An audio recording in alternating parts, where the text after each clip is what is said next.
balikan lang po natin, Dr. Tony, yung pinal na bersyon nitong vape law na mariing tinutulan na ngayon ay nagkakatotoo yung mga pangamba noon.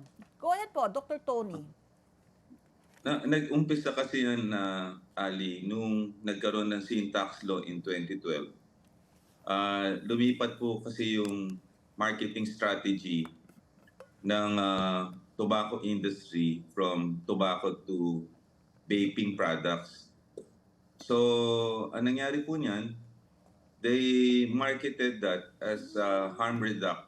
Sabi nila, harm reduction, step down to treatment ng mga nagtotobacco. Pero ang nangyari po kasi dito, medyo ang ika nga I would say medyo tricky ng konti at malaking tricky kasi na-expand yung market eh.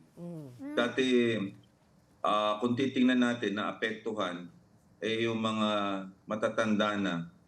Ngayon kasi elementary, high school gumagamit na. Kaya nung nire-review ko yung Philippine Statistics Authority data at saka ng Department of Health, during the pandemic, dahil bumaba na yung naninigarilyo because of the sin tax law and the lockdown, tumaas pa yung bilang ng heart attack, stroke, cancer.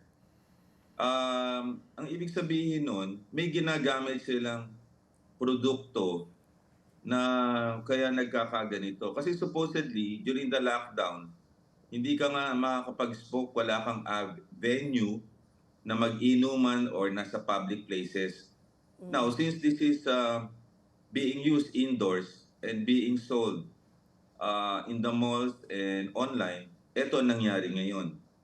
Gumamit ang mga bata, elementary, high school, because of the weakness of the vape bill na napasa ng 2022. So, pasadahan lang natin po. Binaba kasi ang restriction ng paggamit ito from 21 to 18. So, ang problema, hindi naman na-monitor kung anong edad nyo pag bumibili ho kayo. That's the first problem. Yeah. Ni-remove ho yung comprehensive ban on vapes at saka heated tobacco in public places. So alam naman natin na pag naninigarilyo, merong smoking places. But sa vape, whether indoor or outdoor, wala naman nagbabawal sa iyo. Talaga? Parang meron na ako NA pala yun. nakikita, Doc. Marami ng mga signages na including vape or any electronic, bawal na rin po. I guess, pero that's Pero not a law. hindi naman na hindi Oo. alam naman natin hindi na i-execute even sa tobacco. So, yan ho ang weakness even sa tobacco kahit saan naman may naninigarilyo. Oo. So may sign, pero ang problema natin is execution.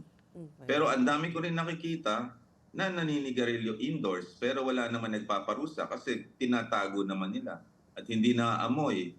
Pwede naman gamitin yan sa banyo or sa kanilang kwarto, magsasala lang ng kwarto. So that's the problem na nakikita natin. Ang pangatlo, yung vape flavors na menthol at mga fruits na ilagay instead na yung tobacco. So naging enticing, naging parang element siya or Skittles na nahahalina ka ngayon. At na-remove yung restriction for non-smokers against the using of vapes. At yung mga hindi nagsisimula ng paninigarilyo, nag-jump pa kagad into vaping. And at allows advertising noon during the early 80s, naalala nyo na ang laki ng effect sa industriya dahil hindi na pwede mag-commercial.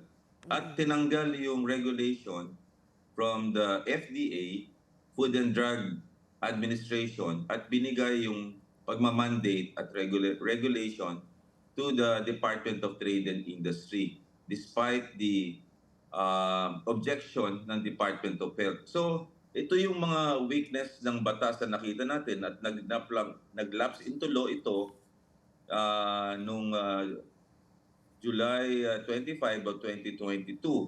At ang laki ng nakita nating effect kasi ang dami ngayon nakakaawa, no? Mga 20s pa lang, may mga cancer na ng throat, Nako. matataas ang blood pressure, ang iba nag-heart attack, patients na na-angiogram at even at age 25.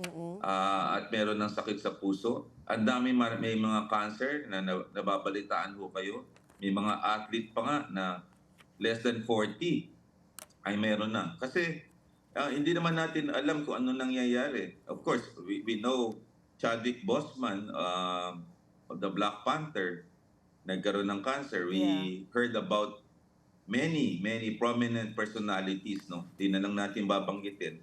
But you don't know the use of this particular vaping eh. Kaya pasal na nga siya, tali ang kamay ng Department of Health kasi ito yung nagiging problema na nakikita natin, no? Ito yung dapat nating solusyonan sa ngayon kasi kung hindi natin solusyonan to, malaking problema makikita natin dito. Let's get together. Sunnet 25.